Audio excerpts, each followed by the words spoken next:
Bagaimana kalau seandainya manusia itu di muka bumi ini diisi oleh manusia-manusia munafik, bukan satu. Kata Nabi, kelak di akhir zaman kalian akan melihat isi daripada dunia adalah manusia-manusia munafik. Ma'asyiral muslimin rahimakumullah. Begitulah keadaan kita hari ini. Seperti yang dikatakan oleh baginda Nabi, tidak akan terjadi hari kiamat sampai bermunculan manusia-manusia munafik. Begitu Allah keras mengatakan di dalam Al-Quran.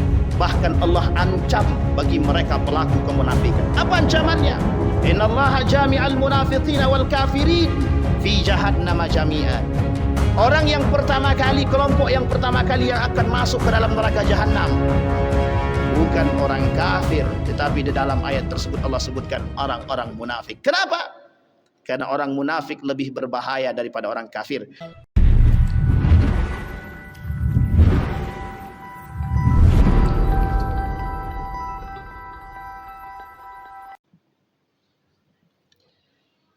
Alhamdulillahilladzi arsala rasulahu bil huda wa dinil haq liyudhhirahu 'alad dini kullih wa kafa billahi shahida.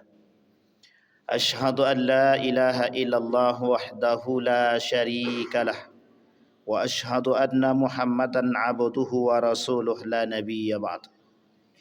Allahumma salli wa sallim wa barik ala hadzal nabiyil karim. Allahumma salli ala Muhammad wa ala ali Muhammad fil alamin innaka Hamidum Majid. Ittaqullaha haqqa tuqatih wa la tamutunna illa wa antum muslimun. Innallaha wa malaikatahu yusalluna 'alan nabi ya ayyuhalladzina amanu sallu 'alaihi wa sallimu taslima. Wa qala Allah ta'ala يا أيها الناس اتقوا ربكم الذي خلقكم من نفس واحدة وخلق منها زوجها وبث منهما رجالا كثيرا ونساء واتقوا الله الذي تساءلون به والأرحام إن الله كان عليكم رقيبا.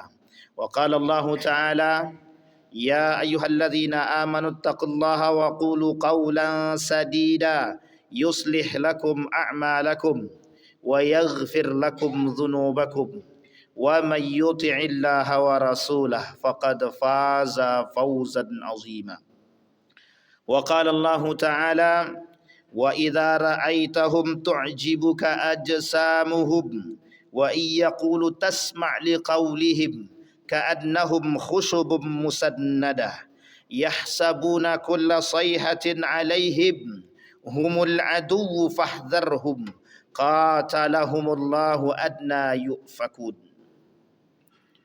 Wa qala an-nabi sallallahu alaihi wasallam sittatu asya'in tuhbitul a'mal al-ishtighalu bi'uyubil khalqi wa qaswatul qalbi wa hubbid dunya wa tulul amal wa zulmun li ghairihi.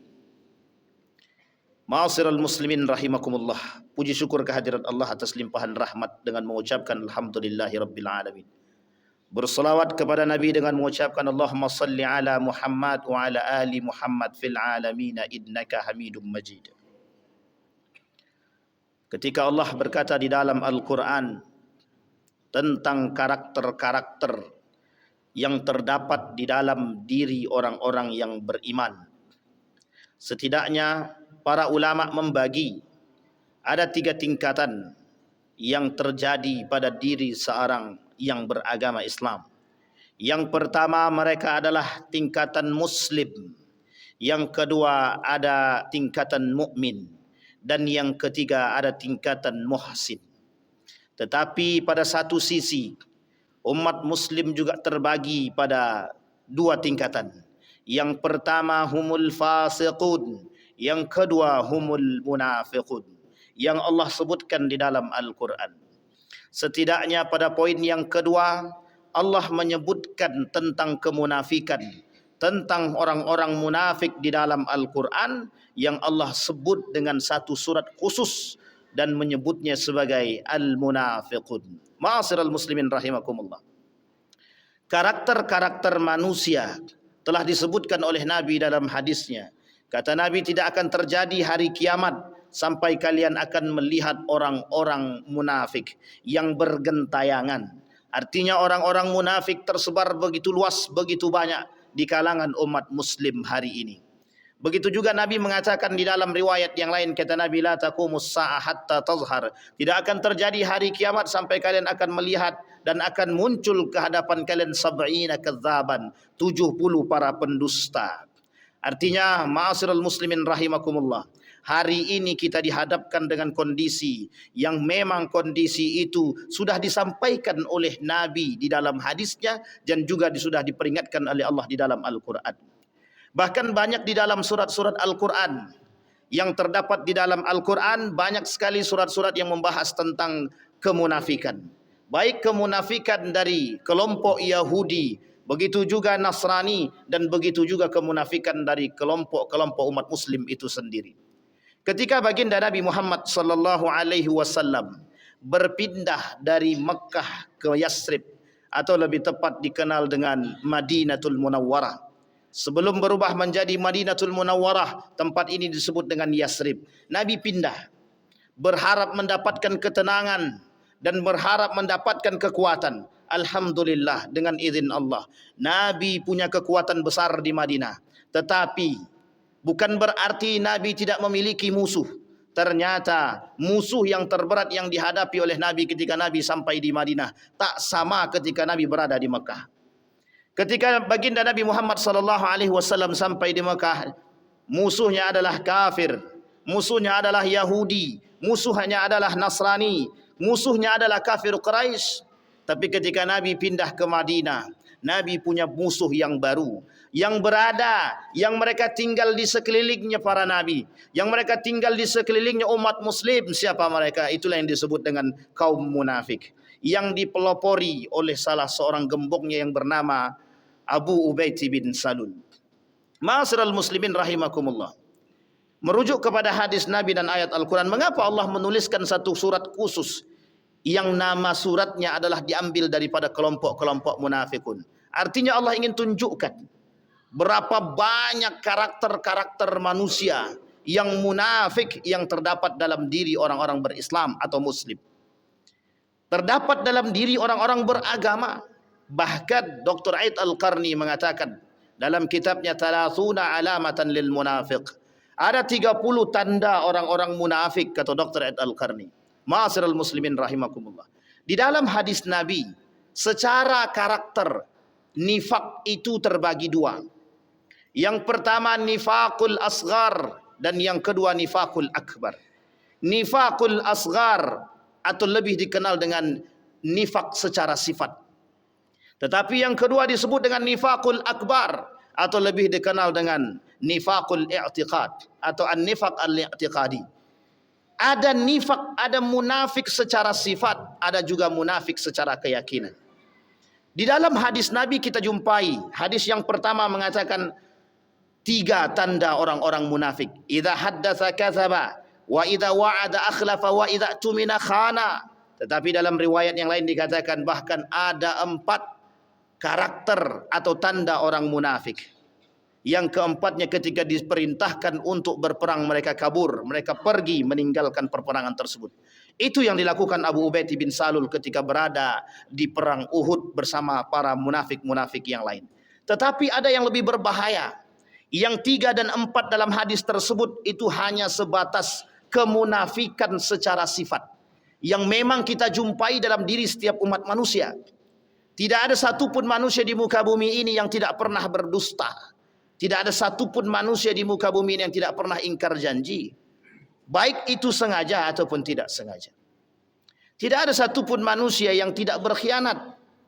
Bahkan yang paling besar adalah pengkhianatan mereka kepada Allah, ketika mereka tidak bisa memberikan pendidikan tauhid dan agama kepada anak-anak dan generasi mereka. Tetapi ada yang jauh lebih berbahaya, kata Dr. Aid Al-Qarni, yaitu orang-orang yang izharul Islam wa ibtalul kufri. Mereka munafik secara i'tiqadi, mereka munafik secara keyakinan. Siapa mereka? Yang di lisan mereka mengaku berislam, tapi di hati mereka mengaku sebagai kufur.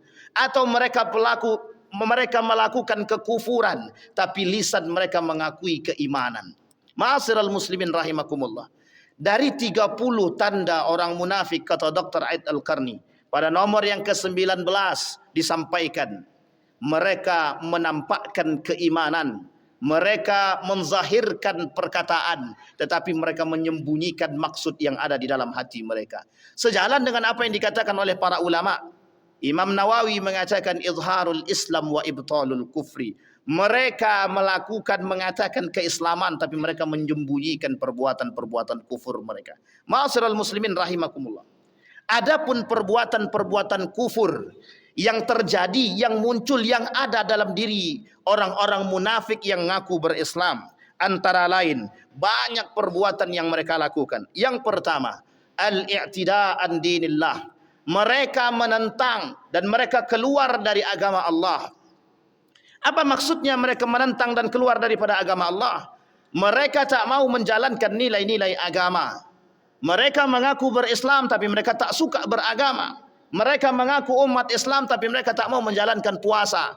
Mereka umat Islam tapi mereka tak mau menjalankan syariat-syariat Islam. Mereka berislam tapi mereka tidak mau dan mengingkari aturan-aturan yang sudah ditetapkan oleh agama. Ma'asyiral muslimin rahimakumullah. Itu perbuatan yang pertama. Yang kedua, mereka mengolok-olok. Yang mereka olok-olok Allah, Rasul dan kitab-kitabnya. Seperti yang Allah sebutkan di dalam Al-Quran. Mereka yastahzi'u bihim. Mereka mengolok-olok. Siapa yang mereka olok-olok? Siapa yang mereka celak? Siapa yang mereka caci? Allah. Siapa yang mereka caci? Siapa yang mereka olok-olok? Rasulullah. Siapa lagi? Kitabullah. Hari ini kita mendapatkan banyak sekali orang-orang yang mencaci, memaki, bahkan ada yang mengatakan Tuhan sudah mati, Tuhan sudah membusuk. Dalam pikiran mereka bahwa campur tangan Tuhan di dalam kehidupan umat manusia tidak berlaku. Artinya apa? Ketika mereka berfikir, mengangkat akal mereka untuk mengatakan semua yang ada di muka bumi ini atas kuasa kami, perbuatan kami tergantung pada ikhtiar kami, tergantung pada apa yang kami buat untuk mendapatkan kepentingan-kepentingan itu. Ma'asyiral muslimin rahimakumullah, mereka sedang meniadakan Allah di dalam diri mereka. Mereka tak yakin kuasa Allah pada diri mereka. Mereka tak yakin bahwa Allah memberikan kekuatan, kemampuan, segala hal kepada mereka. Yang kedua, mereka mengolok-olok baginda Nabi Muhammad sallallahu alaihi wasallam. Berbagai macam cara akan mereka lakukan untuk menghinakan baginda Nabi. Ketika mereka tak mampu menghinakan baginda Nabi Muhammad sallallahu alaihi wasallam, mereka menghinakan keturunan-keturunan baginda Nabi. Mereka menghinakan istri-istri Nabi. Mereka mencaci maki istri-istri Nabi. Terjadi pada masa baginda Nabi di Madinah. Ketika surat An-Nur ayat 1 sampai 9 diturunkan oleh Allah untuk menghapus kesalahan Siti Aisyah yang mendapat tuduhan perselingkuhan oleh kelompok munafik ketika Siti Aisyah dan salah seorang pemuda penunggang keledai tertinggal dari rombongan. Ketika mereka sampai di perbatasan Madinah, ketika masuk pada gerbang Madinah, dipandang dan dilihat oleh kelompok orang-orang munafik. Apa kata mereka? Lihatlah wahai manusia, bahwa Aisyah telah berselingkuh. Sampailah cerita tersebut kepada telinga baginda Nabi Muhammad sallallahu alaihi wasallam. Sampai yang terjadi pada hubungan baginda Nabi dengan Aisyah tidak begitu baik. Sehingga Aisyah menangis sejadi-jadinya. Berita tersebut tersebar di seluruh Nusantara. Bahkan berita tersebut tersebar di seluruh Madinah, didengar oleh para sahabat Nabi, didengar oleh orang-orang yang penunggu penduduk Madinah. Kemudian didengar oleh gembong para kaum munafik yang bernama Abu Baiti bin Salul. Semakin jadi dia lakukan, dia katakan, dia fitnah Aisyah. Ma'asyiral muslimin rahimakumullah. Seketika datang Abu Bakar Siddiq kepada Siti Aisyah dan berkata kepada Siti Aisyah, "Wahai Siti Aisyah, meminta maaflah engkau kepada baginda Nabi Muhammad sallallahu alaihi wasallam atas kesalahan yang telah engkau perbuat." Kemudian dengan keras, dengan tegas Siti Aisyah mengatakan, "Aku tidak akan minta maaf." Kenapa? Karena Siti Aisyah tidak salah. Tetapi apa yang dilakukan oleh kaum munafik? Sampai Umar berkata kepada baginda Nabi Muhammad sallallahu alaihi wasallam, "Kalau begitu, dengan kerusuhan dan kericuhan yang mereka buat, kita bunuh kaum munafik." Apa kata baginda Nabi Muhammad sallallahu alaihi wasallam? "Apakah kalian mau melihat seorang nabi membunuh sahabatnya sendiri?" Masih dianggap sebagai sahabat meskipun mereka melakukan kericuhan. Masih dianggap sebagai seorang sahabat ketika mereka masih melakukan kerusakan di muka bumi. Yang mereka lakukan adalah kerusakan. Yang mereka lakukan adalah pencemoohan kepada istri baginda Nabi Muhammad sallallahu alaihi wasallam. Tapi kemudian dengan rahmatnya Allah, Allah turunkan surat An-Nisa ayat 1. Allah turunkan surat An-Nur ayat 1 sampai 9. Untuk apa? Agar umat muslim tidak saling mencela dan mencaci maki terhadap orang-orang yang saleh. Agar umat-umat muslim sadar bahwa orang-orang yang saleh dan salehah perlu perlindungan dari orang-orang yang beriman.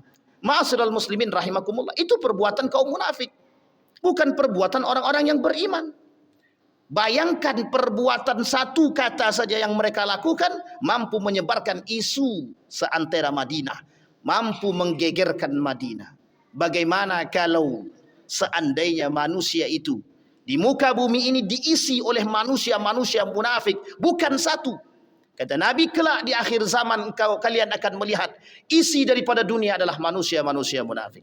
Ma'asyiral muslimin rahimakumullah. Begitulah keadaan kita hari ini. Seperti yang dikatakan oleh baginda Nabi, tidak akan terjadi hari kiamat sampai bermunculan manusia-manusia munafik.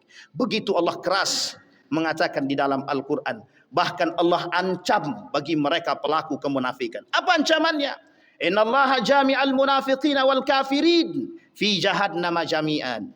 Orang yang pertama kali, kelompok yang pertama kali yang akan masuk ke dalam neraka jahanam bukan orang kafir, tetapi di dalam ayat tersebut Allah sebutkan orang-orang munafik. Kenapa?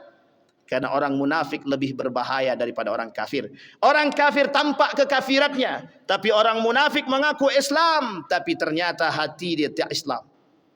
Lisannya Islam, tapi hati dia tak Islam. Izharul Islam wa ibtalul kufri. Yang kedua, karakter dan perbuatan orang-orang munafik, mereka malas beribadah. Allah sebutkan di dalam Al-Quran, wa idza qamu ila salati qamu kusala. Salah satu tanda orang munafik adalah ketika mereka diperintahkan untuk melaksanakan salat, mereka bermain-main dalam salat mereka. Mereka mengejek salat, mereka bermain dengan salat, mereka tak serius dalam salat. Mereka tak serius dalam beribadat. Sehingga Allah sebutkan, Allah ancam al-munafiquna fid darkil asfal minan nar. Orang-orang munafik mereka paling dasarnya api neraka. Bahkan sebagian di antara mereka menjadi bahan untuk api neraka itu sendiri. Ma'asyiral muslimin rahimakumullah.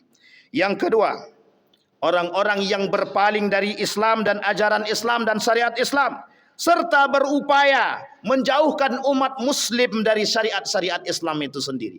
Ketika baginda Nabi Muhammad SAW memberikan nasihat kepada Ibnu Abbas, ya gulam ihfazillah yahfazka. Wahai anak muda, kata Nabi kepada Ibnu Abbas, jagalah olehmu nilai-nilai agama, niscaya Allah akan menjagamu.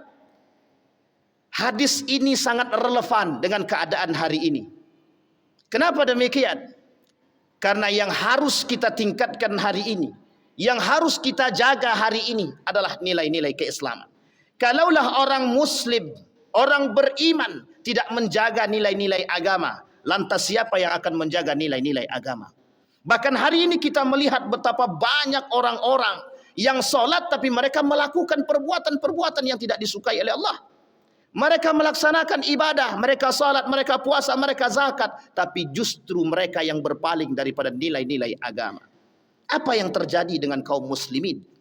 Yang terjadi dengan kaum muslimin, banyaknya di antara mereka yang cinta terhadap dunia.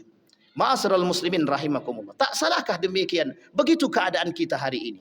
Begitulah yang dikatakan oleh baginda Nabi dalam riwayat yang lain, kata Nabi, kelak akan terjadi hari kiamat. Tidak akan terjadi hari kiamat sampai kalian akan melihat kejadian-kejadian yang besar yang menjauhkan kita dari nilai-nilai agama. Wa idza qila lahum ta'alu ila ma anzalallahu wa ila ar-rasul ra'aital munafiqina yasuddu anka sududa, kata Allah. Kelak kalian akan melihat orang-orang munafik yang berpaling dari diri kalian. Ketika perang Uhud terjadi, yang perang pertama dianggap dimenangkan oleh orang-orang muslim. Tapi apa yang terjadi? Para gombong-gombong munafik mengatakan turunlah untuk mengambil harta rampasan. Hasil bisikan daripada kaum-kaum munafik. Yang memang pada hakikatnya mereka tidak mau berperang. Tapi apa yang terjadi? Turut mereka. Mereka khianati perintah Nabi. Mereka khianati apa yang telah diperintahkan oleh baginda Nabi Muhammad SAW. Akhirnya, ketika para pemanah yang berada di Jabal Rumat turut untuk mengambil harta rampasan tersebut, kembali Khalid bin Walid mengepung kaum-kaum muslimin yang pada akhirnya banyak di antara para penghafal Quran yang syuhada ketika itu, termasuk paman baginda Nabi Muhammad SAW, Hamzah. Artinya apa? Mereka rela mengorbankan jiwa-jiwa saudara mereka sesama agama hanya untuk kepentingan mereka, hanya untuk kepentingan dunia. Mereka korbankan demi kepentingan dunia, demi kekuasaan, demi harta. Bayangkan harta rampasan tidak seberapa, tapi mereka gadaikan nilai-nilai, mereka gadaikan jiwa-jiwa para pejuang ketika itu. Sehingga banyak yang syahid ketika itu di perang Uhud, yang kelak dikenal sebagai syuhada. Salah satu di antara mereka adalah Hamzah, paman baginda Nabi Muhammad SAW. Artinya apa? Kaum munafik jauh lebih berbahaya daripada kekafiran. Kaum munafik lebih berbahaya daripada orang kafir. Orang kafir nampak kekafirannya musuh yang nyata, tetapi masih ada orang-orang yang memang menjadi musuh kita dan mereka berada di kalangan kita, seperti yang dikatakan baginda Nabi Muhammad SAW. Al-mu'min baina khamsi syada'id, kata.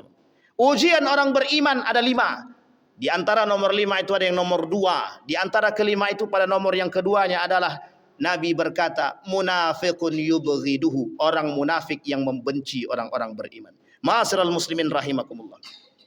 Dari beberapa poin yang kita sampaikan, maka kami mengajak kepada kita semua untuk kembali pada khittah keislaman yang baik. Mari sama-sama kita tegakkan nilai-nilai keislaman, nilai-nilai agama. Seperti yang dikatakan oleh Nabi kepada Ibnu Abbas, jagalah nilai-nilai agama, niscaya Allah akan menjagamu. Mustahil kita bisa mengatakan menghilangkan kemunafikan, itu hal yang mustahil. Karena memang apa yang disampaikan oleh Nabi pasti terbukti.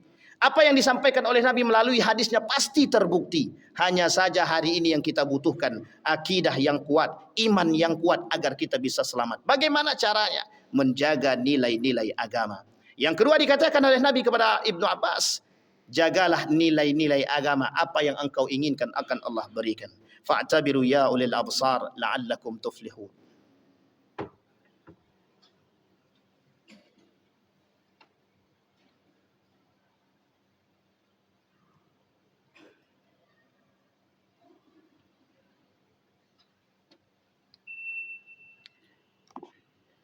Alhamdulillah, alhamdulillahilladzi arsala rasulahu bil huda wa dinil haq liyudhhirahu 'ala ad-din kullih wa kafa billahi shahida. Ashhadu an la ilaha illallah wahdahu la syarika lah wa ashhadu anna Muhammadan 'abduhu wa rasuluh la nabiyya ba'd. Allahumma salli wa sallim wa barik ala hadzal nabiyil karim. Allahumma salli ala Muhammad wa ala ali Muhammad fil alamin innaka Hamidum Majid. Ittaqullaha haqqa tuqatih wa la tamutunna illa wa antum muslimun. Innallaha wa malaikatahu yusalluna 'alan nabi ya ayyuhalladzina amanu sallu 'alaihi wa sallimu taslima. Allahumma ighfir lil muslimina wal muslimat wal mu'minina wal mu'minat birahmatika ya dzal jalali wal ikram. Allahumma a'idna 'ala dzikrika wa syukrika wa husna ibadatik. Allahumma ansurna, Allahumma ansurna, Allahumma ansur ikhwanana al mujahidin fi Palestin wa fi Gaza wa fi kulli makan. Allahumma dammiril yahud, Allahumma ahlikil kafarata wal mubtadi'ata wal musyrikin a'da'aka a'da'ad din. Allahumma inna nas'aluka imanan kamila wa yaqinan sadiqa wa amalan salihan maqbulah wa tijaratan lan tabur. Allahumma jannibna min munkaratil akhlaq wa sayyiatil khuluq. Allahumma asli akhlaqa shababana, Allahumma asli akhlaqa shababana. Rabbana atina fid dunya hasanah wa fil akhirati hasanah wa qina adzaban nar. Ibadallah, inna Allah ya'muru bil adli wal ihsan wa ita'i dzil qurba wa yanha 'anil fahsya'i wal munkar wal baghi ya'idzukum la'allakum tadhakkarun. Aqimus shalah.